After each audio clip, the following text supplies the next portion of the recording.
പതിവിൽ നിന്നും വ്യത്യസ്തമായി നവീകരിച്ച റോഡ് ഉദ്ഘാടനം ചെയ്തത് വിദ്യാർത്ഥികൾ.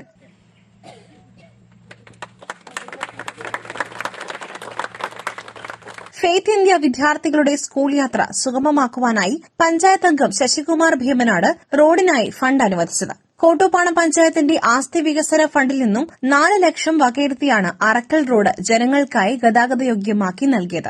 സംസ്ഥാന പാതയിൽ നിന്നും ഉൾവശത്തായി പ്രവർത്തിക്കുന്ന ഫെയ്ത്ത് ഇന്ത്യ ഭീമനാട് CBR സെന്ററിലേക്കുള്ള 68 മീറ്റർ റോഡാണ് കോൺക്രീറ്റ് ചെയ്ത് നവീകരിച്ചത്. റോഡിന്റെ ഉദ്ഘാടനം നടത്തേണ്ടത് പഞ്ചായത്ത് അംഗം ശശികുമാർ ഭീമനാടായിരുന്നു. എന്നാൽ വിദ്യാർത്ഥികളുടെ ദുരിതയാത്ര അവസാനിപ്പിക്കുവാനായി നവീകരിച്ച റോഡ് അവർ തന്നെ ഉദ്ഘാടനം ചെയ്യട്ടെ എന്ന അദ്ദേഹത്തിന്റെ തീരുമാനപ്രകാരമാണ് ഉദ്ഘാടന കർമ്മം വിദ്യാർത്ഥികൾ തന്നെ നിർവഹിച്ചത്.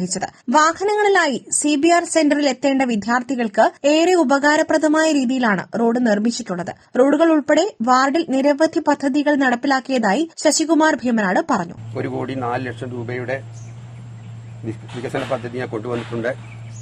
അതിൽ ഒന്നാമത്തത് ഭീമനാട് തെയ്യോട്ടുചിറ റോഡാണ്. അതിന് 35 ലക്ഷം ഞാൻ വകയിരുത്തിയിട്ടുണ്ട്. MLA ഫണ്ടാണ്.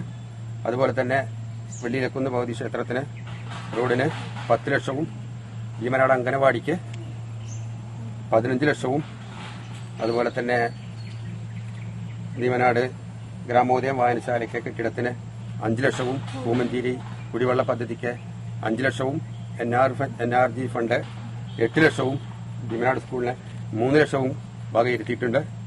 ഇനിയും നിങ്ങളുടെ സഹായങ്ങളും സഹകരണങ്ങളും ഉണ്ടെങ്കിൽ ഇനി നമുക്ക് ഒരുപാട് പദ്ധതികൾ തീർക്കാനുണ്ട്. നിങ്ങൾ എന്നെ ഒപ്പം ഉണ്ടാവുമെന്നുള്ള പ്രതീക്ഷയോടെ നിർത്തുന്നു. നന്ദി, നമസ്കാരം. ഫെയ്ത്ത് ഇന്ത്യ CBR സെന്ററിലെ വിദ്യാർത്ഥികളും അധ്യാപകരും പൊതുപ്രവർത്തകരും പ്രദേശവാസികളും ചടങ്ങിൽ പങ്കെടുത്തു.